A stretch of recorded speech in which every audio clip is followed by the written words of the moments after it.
Primeiro que maturidade ela tem a ver com tempo cronológico. A gente acha que é possível ser maduro a partir de uma perspectiva e não funciona assim. O nosso cérebro, fisiologicamente inclusive, ele só termina a sua formação fisiológica física aos 21 anos.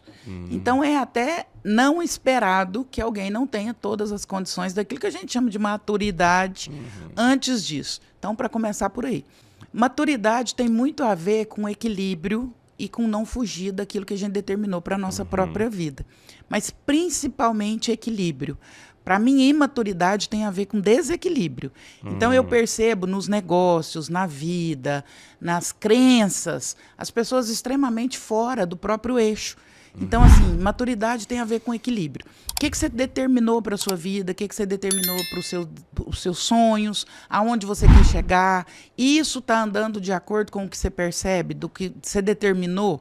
Então, tem gente muito desequilibrada nesse sentido. Então, maturidade tem a ver com isso. Com a gente olhar para a nossa vida, para a perspectiva que a gente está vivendo e entender se isso está dentro daquele parâmetro que a gente se determinou. Então, você pega, por exemplo, vou pegar um exemplo aí bastante simples e eu gosto muito de fazer isso, que eu acho que exemplos práticos eles ilustram. No trânsito, inúmeras situações vão ocorrer sempre, sendo relacionadas à sua vida de solteiro. A mesma coisa ocorre com as mulheres.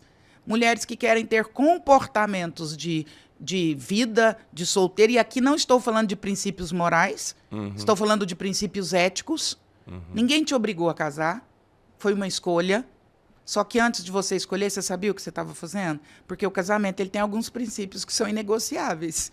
E um deles é parceria, todas essas coisas. Então, é impossível não dizer isso. Eu acho que a minha geração e a sua, nós tivemos alguns princípios que eram muito inegociáveis. E um deles foi hierarquia. Regras claras. E a gente entendia que na nossa casa tinha um pai, tinha uma mãe, tinha quem mandava, tinha quem obedecia. Os nossos pais não negociavam isso. Eles não estavam muito preocupados se você amava. Eles estavam preocupados se você respeitava. Ou se você ia ficar feliz ou triste com a decisão dele. E por consequência se amava, porque só se ama quem se respeita. Então, e se você ia ficar feliz ou triste, exatamente. Seu pai não perguntava se você gostou do que ele decidiu. Não, ele só decidia. Eu não era consultado, ele só recebia a decisão.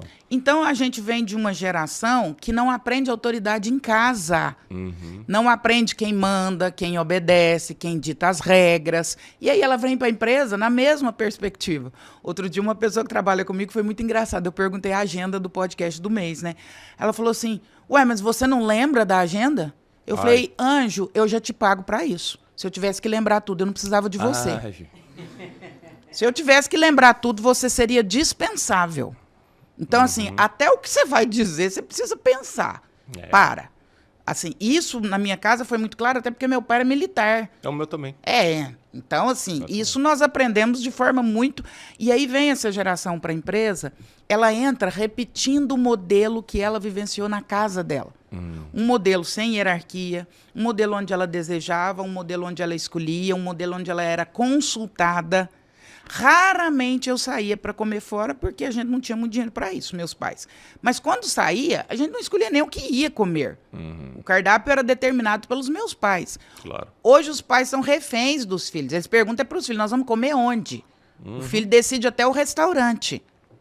E aí, meu amor, E se tirar o celular, é o jogo da vida, é o que dá certo. Inclusive, milênios dando certo. É possível da gente desmontar esses discursos e essas falas a partir da própria ciência. Então, por exemplo, a psicanálise vai dizer, e a psicologia também, que para que qualquer ser humano se forme com equilíbrio psíquico, ele precisa de autoridade. O Lacan vai chamar de o grande não.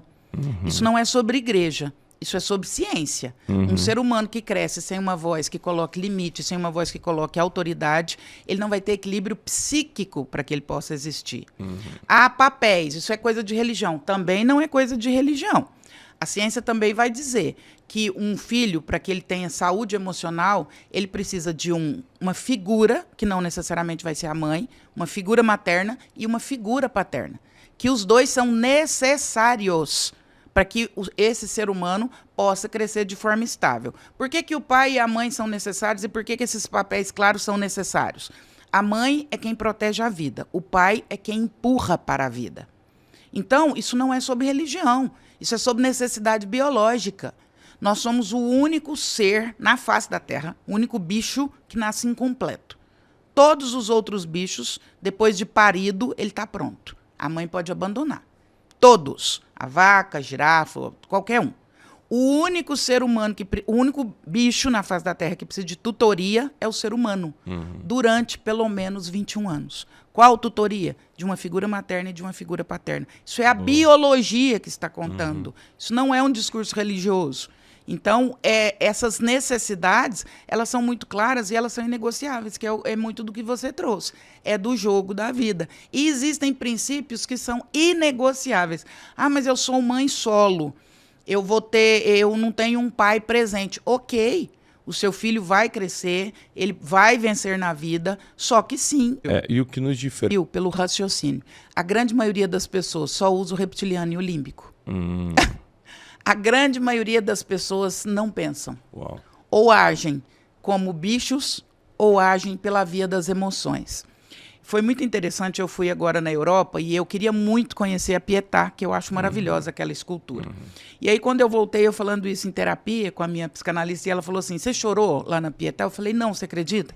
Eu queria muito ter chorado, mas não foi a sensação. Eu tive uma sensação de êxtase, mas que não passou pela via da emoção. Ela falou assim, a sua experiência foi muito mais intensa, porque ela foi extremamente racional. As emoções turvam a nossa razão. Muito cuidado com as emoções. Quando eu estou emocionado, eu não estou raciocinando.